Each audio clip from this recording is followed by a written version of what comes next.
Bismillahirrahmanirrahim. Assalamualaikum warahmatullahi wabarakatuh. Perkenalkan, nama saya Nurbaiti dari kelas 1F. Di sini saya akan menjelaskan 3 materi mengenai, yaitu pertama morfofonemik, kelas kata terbuka, dan kelas kata tertutup. Pertama-tama saya akan menjelaskan materi pertama, yaitu morfofonemik. Morfofonemik itu adalah perubahan bunyi yang terjadi saat kita dibentuk melalui proses penambahan imbuhan yang biasa disebut afiksasi. Dalam bahasa Indonesia, perubahan bunyi ini muncul karena penyesuaian antara imbuhan dengan kata dasar agar lebih mudah diucapkan. Adapun penjelasan bentuk-bentuk mengenai morfofonemik berdasarkan jenis imbuhannya. Pertama, prefiks ber. Prefiks ber adalah awalan ber digunakan untuk membentuk kata kerja atau menyatakan keadaan. Perubahan bunyi ini biasanya terjadi saat bertemu dengan kata dasar yang juga mengandung bunyi R. Dalam kasus ini, bunyi R dari awalan ber sering dihilangkan agar pengucapan lebih mudah. Contohnya itu ber tambah rupa, berupa. Lebih jelasnya lagi ada di samping contohnya. Nah, huruf R pada ber hilang, jadi berupa. Yang kedua adalah prefiks me atau men. Awalan men mengalami banyak perubahan bentuk yang disebut alomorf, tergantung pada huruf awal kata dasarnya. Adapun beberapa pola utamanya, yaitu pertama, jika kata dasar berawalan P, B, F menjadi mem, contohnya itu memakai, membeli. Yang kedua itu jika berawalan T, D, S menjadi mem, contohnya itu menulis dan mendengar. Yang ketiga itu jika berawalan C, J, S, Y menjadi menye, M, E, N, Y, contohnya itu menyapu. Keempat itu jika berawalan K, G, H atau vokal bisa menjadi meng, contohnya itu mengira dan menghilang. Kelima itu jika kata dasar hanya satu suku kata berubah menjadi meng, contohnya itu mengetik dan mengeram. Keenam itu jika berawalan I, R, W, Y berubah jadi me saja, contohnya itu melatih, merancang, dan meyakini. Perubahan ini juga bisa menyebabkan peluluhan bunyi seperti hilangnya huruf awalan kata dasar P, T, S, K. Nah, sekarang yang ketiga, prefiks pe atau pen dan konfiks pe an. Nah, awalan pen berfungsi membentuk kata benda, biasanya orang yang melakukan sesuatu, penulis, pembeli, dan juga berubah bentuk sesuai bunyi awal kata dasar pem, pen, pen, dan peng. Konfiks pean membentuk kata benda yang menunjukkan hasil atau kegiatan, contohnya itu per tambah jual tambaan, jadi hasilnya penjualan. Kita ulang lagi, contohnya itu pe tambah jual tambaan, hasilnya penjualan, contohnya samping. Yang ketiga itu pe tambah olah tambaan menjadi pengolahan. Nah, perubahan bunyi yang terjadi mirip dengan pola pada men atau terjadi peluluhan atau penyesuaian bunyi. Nah, kita beralih ke nomor 4, prefiks per dan konfiks per an. Awalan per biasanya membentuk kata benda atau kata yang menyatakan hubungan dan keadaan. Contohnya itu yang pertama, per tambah main tambaan menjadi permainan. Contoh kedua, per tambah juang tambaan menjadi perjuangan. Nah, kadang huruf T pada awalan per hilang jika kata dasar juga dimulai dengan T. Misalnya, per tambah rasa tambah parah tambah terasa sama dengan terasa. Nah, pada awalan huruf R pada awalan per hilang jika kata dasar juga dimulai dengan R. Misalnya itu per tambah rasa sama dengan perasa atau terasa. Kelima, sufiks an. Sufiks an akhiran an dipakai untuk membentuk kata benda yang menunjukkan hasil, tempat atau hal yang berhubungan dengan kata dasar. Contohnya itu yang pertama, tulis tambah an sama dengan tulisan. Main tambah an sama dengan mainan. Ajar tambah an sama dengan ajaran. Nah, dalam beberapa kasus terjadi peluluhan bunyi di akhir kata dasar agar lebih mudah diucapkan. Misalnya tarik tambah an sama dengan tarikan. Huruf K bisa hilang dalam pelafalan cepat, tarikan. Nah, keenam itu adalah prefiks ter, yaitu awalan ini digunakan untuk menyatakan keadaan paling tidak sengaja atau pasif. Contohnya itu yang pertama, ter tambah ikat menjadi terikat. Contoh kedua, ter tambah baca yaitu terbaca. Bunyi R dalam ter bisa hilang bila kata dasar juga diawali dengan R. Misalnya ter tambah rasa menjadi terasa. Nah, kadang ter berubah jadi ter bila diikuti kata dasar yang berawalan er untuk memudahkan pengucapan. Nah, baiklah, itulah tadi penjelasan mengenai jenis bunyi dari morfofonemik. Nah, sekarang kita beralih ke bentuk bernasal dan tak bernasal. Bentuk bernasal dan tak bernasal, yang pertama itu ada kaitan dengan tipe verba. Dalam bahasa Indonesia, verba atau kata kerja seringkali dibentuk dari proses afiksasi yang melibatkan awalan men atau ber. Kaitan antara bentuk bernasal dan tipe verba dapat dijelaskan melalui verba aktif, yaitu transitif, bentuk bernasal. Dibentuk dengan awalan men dan umumnya membutuhkan objek. Contohnya itu menulis surat, membaca buku, memukul bola. Semuanya berasal dari butuh objek. Yang kedua itu verba aktif internatif, bentuk tak bernasal.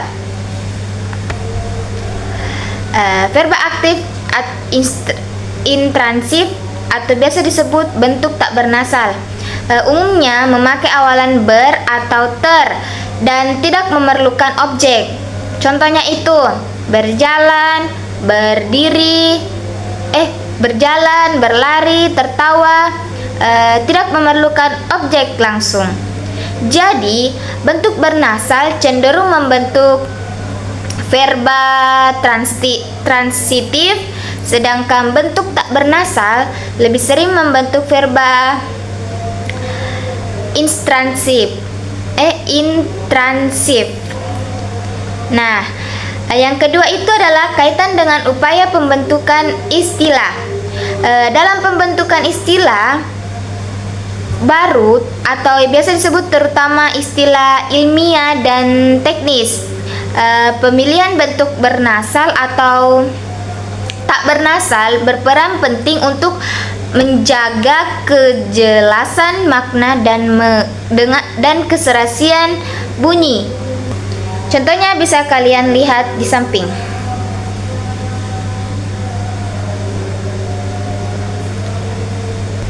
Nah, penggunaan bentuk bernasal seperti penilaian, pengajaran, perancangan dipilih karena bunyi nasal membuat kata lebih mudah diucapkan dan alami dalam sistem morfologi bahasa Indonesia. Dan yang ketiga, kaitan dengan upaya semantik. Secara semantik, atau makna, bentuk bernasal dan tak bernasal memberikan nuansa arti yang berbeda waktu berasal dari akar kata yang sama. Nah, perbedaan ini dapat dilihat dari tabel di samping.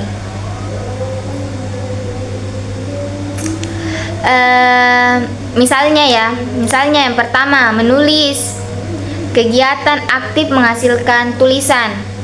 Kedua, tertulis, keadaan hasil dari kegiatan menulis.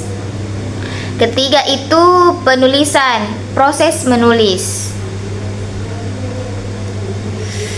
Baik, cuman itu yang dapat saya sampaikan mengenai morfofonemik.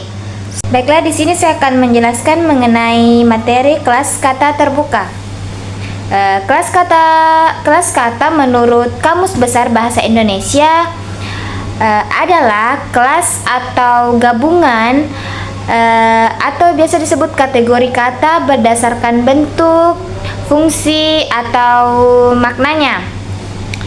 Menurut Abdul Khairil, kelas terbuka adalah kelas yang anggotanya dapat bertambah atau berkurang sewaktu-waktu berkenan dengan perkembangan sosial budaya yang terjadi dalam masyarakat menutur suatu bahasa. Nah, kelas kata terbuka adalah kelas yang keanggotaannya dapat bertambah atau berkurang sewaktu-waktu berkenaan dengan perkembangan sosial budaya yang terjadi dalam masyarakat penutur suatu bahasa. Kelas kata yang termasuk kelas kata terbuka ialah kalimat verba, nomina, dan adjektiva. Selanjutnya ke B, yaitu kriteria kelas kata terbuka. Baiklah, secara tradisional kriteria kelas kata terbuka dikenal sebagai adanya kata-kata yang termasuk kelas verba, nomina, adjektiva, adverbia, numeralia, preposisi, konjungsi, pronomina, artikula, dan interjeksi. Itu adalah kriteria kelas kata terbuka. Selanjutnya kita berada di bagian C, yaitu nomina atau biasa disebut dengan benda.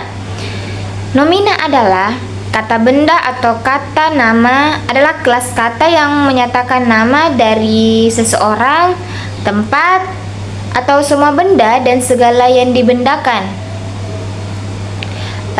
Ciri utama nomina dilihat dari adverbia, pendampingnya adalah kata yang termasuk kelas nomina, yaitu A, tidak dapat didahului oleh adverbia.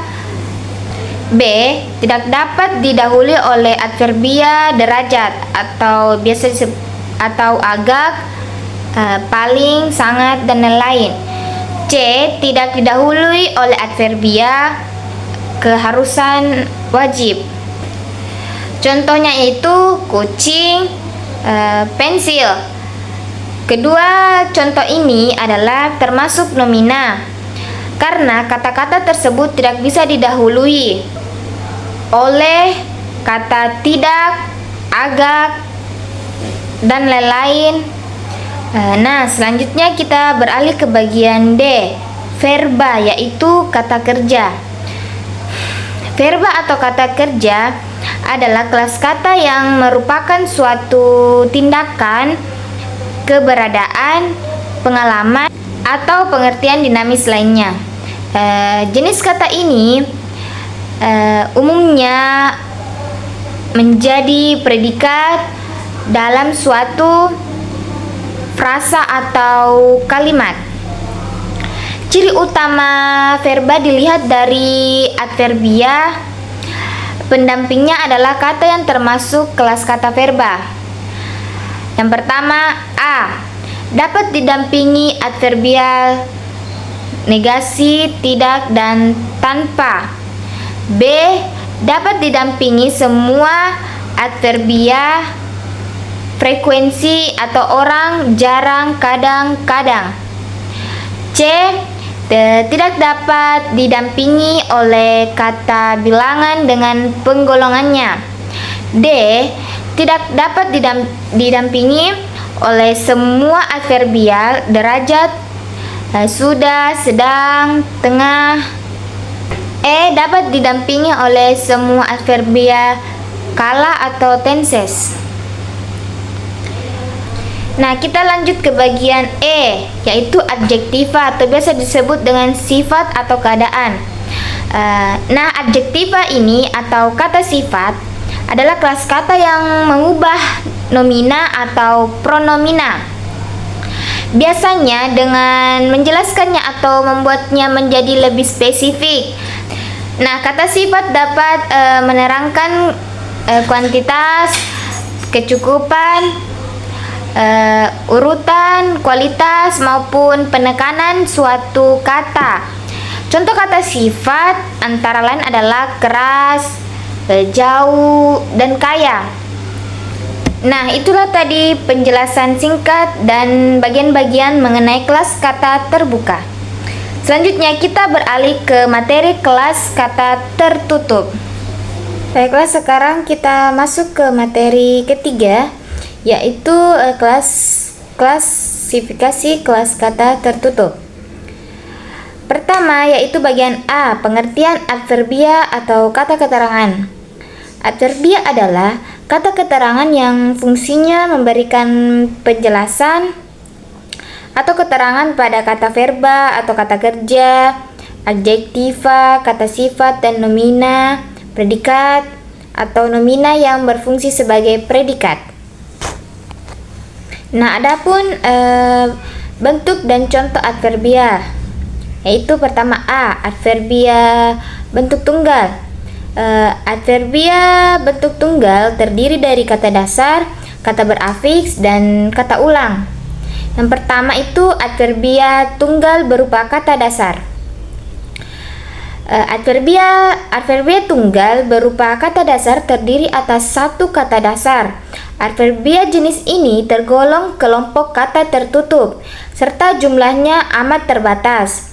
Misalnya hampir, segera, paling, saja, selalu, pasti lebih, sempat, senantiasa, dan tentu. Contoh kalimat adverbia berupa kata dasar yaitu 1.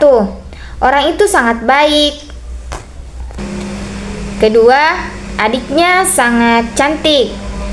Kata sangat pada kedua kalimat ini memberi keterangan pada kata yang mendahuluinya atau adjektiva atau tambah adverbia. Kedua, adverbia tunggal berupa kata berafiks. Adverbia tunggal berupa kata berafiks diperoleh dari konfiks se-nya atau sufiks nya yang dilekatkan pada kata dasar. Contohnya itu 1. Sebaiknya kalian segera menyelesaikan pekerjaan itu. Contoh kedua, sesungguhnya mereka itu tidak mengerti politik. Nah, selain itu ada pula adverbia yang diperoleh dari awalan ter. Contohnya itu teramat, terlalu, terlampau. Dari segi bentuknya, adverbia adverbia berprefiks ter tidak mengikuti pola di atas dan jumlahnya terbatas pada itu saja. Yang ketiga itu adverbia berupa kata ulang. Nah, adverbia tunggal berupa kata ulang dapat diperoleh dari 1. Pengulangan kata dasar, 2. Pengulangan kata dasar dan penambahan afiks se, 3. Pengulangan kata dasar dan penambahan sufiks an, dan keempat, pengulangan kata dasar dan penambahan konfiks konfiksenya. Contohnya, A. Contoh pengulangan kata dasar. Yang pertama, diam-diam kami pergi dari tempat berbahaya itu. B. Contoh pengulangan kata dasar dan penambahan afikse, yaitu 1. Setinggi-tinggi burung terbang, akhirnya hinggap juga. C. Contoh pengulangan kata dasar dan penambahan sufiks an. Dia berjuang mati-matian melawan penyakit yang dideritanya. D. Contoh pengulangan kata dasar dan penambahan konfiksenya, yaitu gantungkanlah cita-citamu setinggi-tingginya. Nah, selanjutnya kita berada di adverbia gabungan. Bagian B, adverbia gabungan. Adverbia gabungan terdiri atas 2 adverbia yang berupa kata dasar. Kelas kata dasar itu ada yang berdampingan dan ada pula yang tidak. Pertama, contoh adverbia berdampingan, yaitu 1.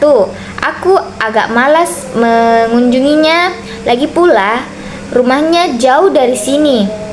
2. Setiap hari saya hampir selalu bersama dia di tempat kerja. Ketiga, dia sudah sering berenang pagi. Nah, kedua, contoh adverbia tidak berdampingan. Yang pertama, karena takut saya hanya menuruti saja apa yang dimintanya. Kedua, memang benar, sehat itu sangat mahal sekali. Ketiga, kita hanya buang-buang waktu dan tenaga saja. Keempat, aku sangat terpukul sekali oleh peristiwa itu. Nah, itulah tadi penjelasan singkat mengenai adverbia. Sekarang bagian B, yaitu pengertian pronomina atau kata ganti.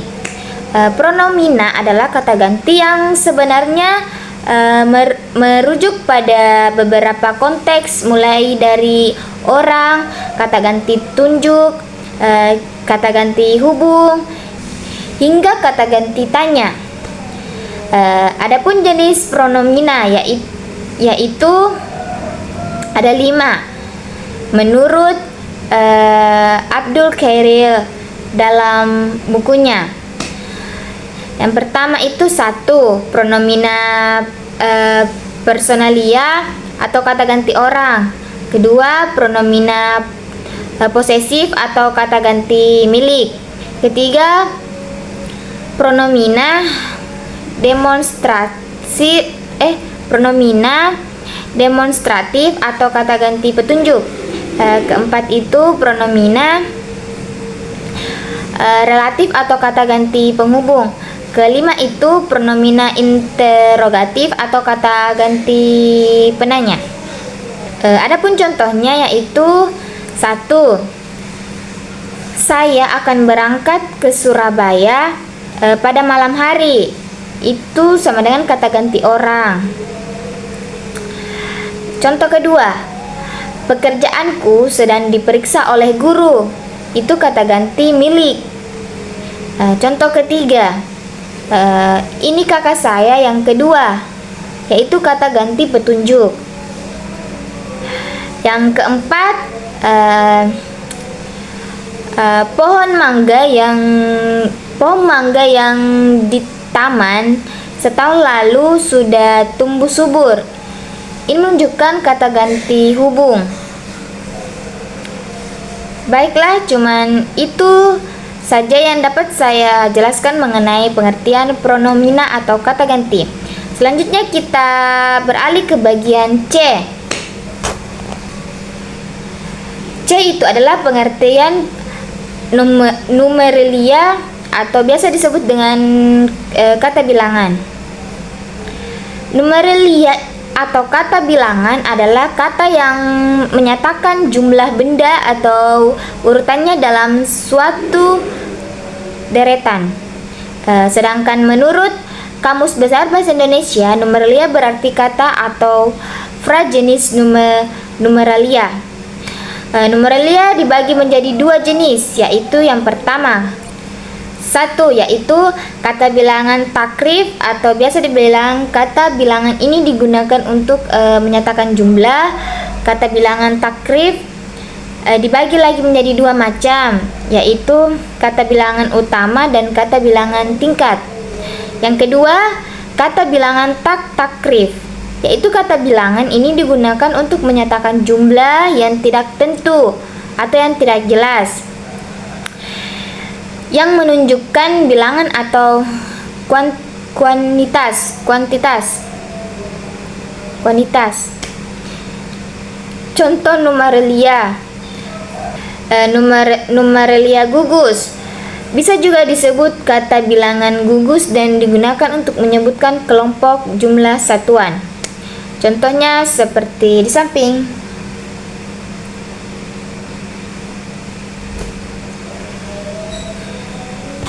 Numerelia tingkat merupakan kata bilangan yang melambangkan urutan. Contohnya dan ada lagi numerelia pecahan, terdiri dari pembilang dan penyebut. Contohnya itu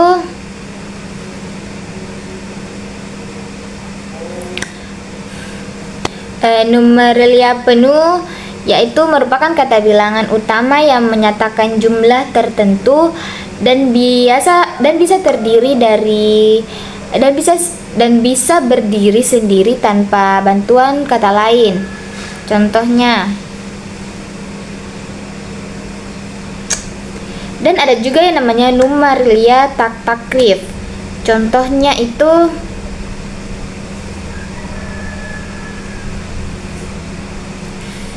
baiklah, cuman itu yang bisa saya sampaikan. Selanjutnya kita beralih ke bagian D, yaitu pengertian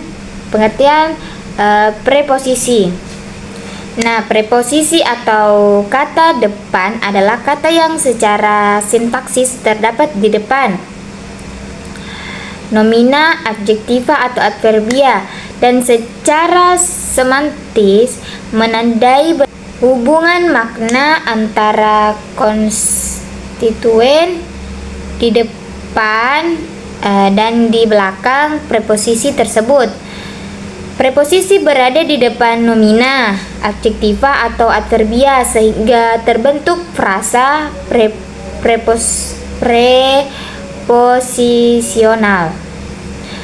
Adapun jenis-jenis preposisi, kata depan kemudian memiliki beberapa jenis dan dilihat dari bentuknya kemudian terbagi menjadi dua jenis, yaitu satu, kata depan tunggal. Jenis yang pertama dari kata depan preposisi adalah kata depan tunggal, yaitu jenis kata depan yang bentuknya hanya terdiri dari satu kata sehingga bentuk katanya adalah tunggal. Kata depan tunggal kemudian dibagi lagi menjadi dua jenis, yaitu A. Kata dasar, B. Kata imbuhan. Nah, A. Kata dasar itu merupakan jenis kata depan yang tidak memiliki imbuhan awalan maupun sisipan, sehingga jenis kata depan tunggal satu ini memiliki bentuk murni dari kata dasar atau kata asal saja tanpa ada tambahan kata apapun. Adapun jenis kata depan yang termasuk kata dasar ada banyak. Nah, kata imbuhan. Kata imbuhan ini jenis kedua adalah kata depan yang mengandung imbuhan sehingga merupakan jenis kata depan yang ditambahkan dengan imbuhan.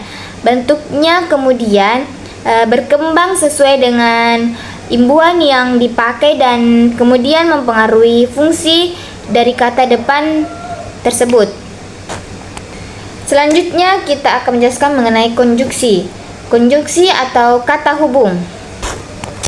Nah, konjungsi pada dasarnya adalah kata penghubung atau sambung di dalam suatu kalimat, baik lisan maupun tulisan.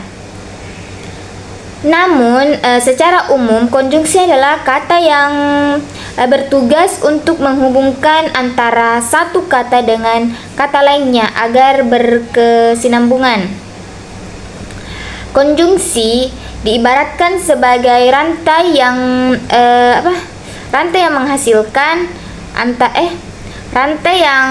mengaitkan antar kata di dalam suatu kalimat sehingga saling menyatu menjadi suatu kalimat yang dapat dimengerti. Nah, adapun jenis-jenis konjungsi yaitu 1. Konjungsi temporal. Konjungsi temporal adalah kata hubung yang berguna untuk menyatakan waktu kejadian. Konjungsi temporal dibagi ke dalam 2 jenis, yaitu temporal sederajat dan tidak sederajat. Contoh konjungsi temporal sederajat dan tidak sederajat dalam kalimat yaitu 1. Jika minyak di wajan sudah panas, selanjutnya masukkan adonan tepung roti. Kedua, saat keluarga sangat membutuhkan kehadirannya, dia justru pergi jauh. Nah, yang kedua itu konjungsi kausalitas. Konjungsi kausalitas merupakan jenis konjungsi yang menghubungkan kalimat dengan kalimat berikutnya dalam hubungan sebab akibat. Kedudukan unsur kalimat yang dihubungkan baik kata, frasa, dan klausa tidak sederajat. Contohnya itu dia selalu pergi ke sekolah awal sehingga tidak pernah terlambat piket. Yang ketiga itu konjungsi koordinatif. Konjungsi koordinatif adalah jenis-jenis konjungsi yang berfungsi untuk menghubungkan 2 unsur kalimat atau lebih yang mempunyai status sintaksis sama secara sederhana. Konjungsi koordinatif bisa diartikan sebagai kata hubung untuk menghubungkan unsur kalimat yang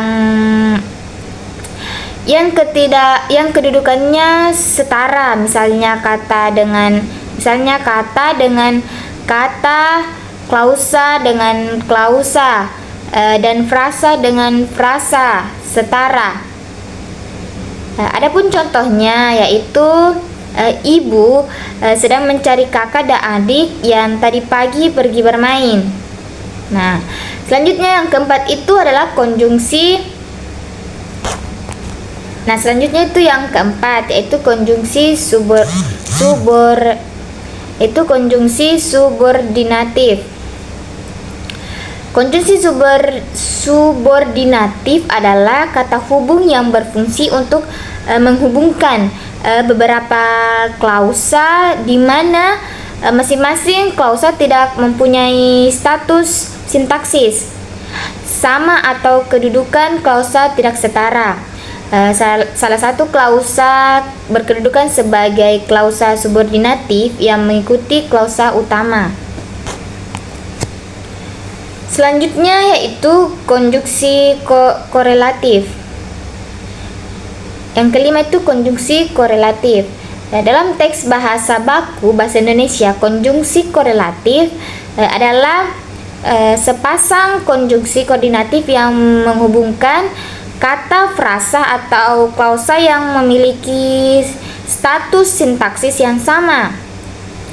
Konjungsi korelatif ini biasanya terdiri dari 2 kata atau frasa dalam satu kalimat yang sama. Misalnya seperti bukan, melainkan. Baiklah, selanjutnya kita beralih ke penjelasan selanjutnya yaitu bagian F, pengertian artikulus. Artikulus atau kata sandang adalah kata-kata yang berfungsi sebagai penentu atau menafsirkan sesuatu nomina, adjektiva, atau kelas lain. Artikulus yang ada dalam bahasa Indonesia adalah si dan sang. Artikula adalah kategori yang mendampingi nomina dasar, nomina deveribal, pronominal, dan verba pasif. Sedangkan artikula adalah kata tugas yang membatasi makna nomina. Adapun jenis-jenis artikulus, yaitu jenis-jenis sandang berdasarkan objeknya. Berdasarkan bentuk objeknya ada 4 jenis kata sandang, yaitu 1. Kata sandang yang mendampingi kata benda dasar, contohnya si kera, sandewa, para murid, si tompel, sang pendekar. Itu. Yang kedua itu kata sandang yang mendampingi kata benda yang dibentuk dari kata dasar. Contohnya itu si tersangka, si pekerja, si pangeran, si perampok. Nah, yang ketiga itu kata sandang yang mendampingi kata ganti. Contohnya si dia, si anu. Tuh. Yang keempat itu kata sandang yang mendampingi kata kerja pasif.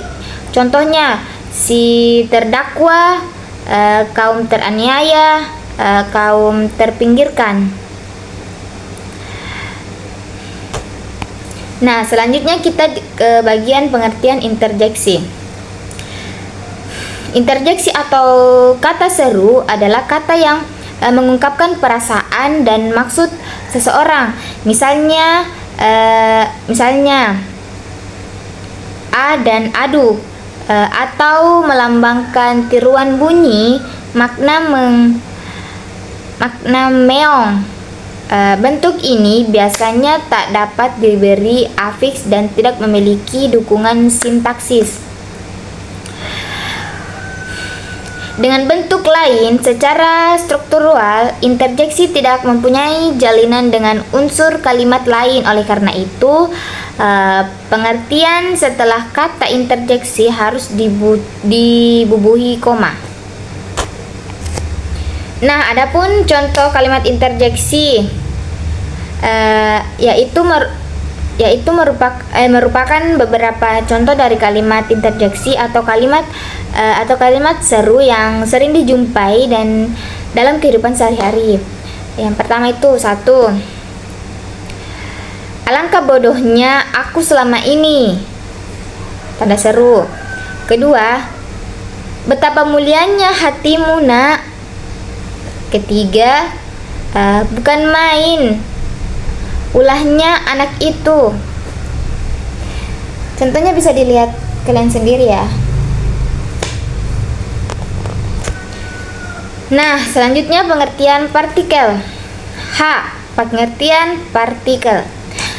Partikel adalah kelas kata yang biasanya tidak dapat diderivasikan atau ditafsirkan.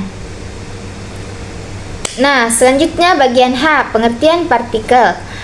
Partikel adalah kelas kata yang biasanya tidak dapat diderivasikan atau diinfisikan,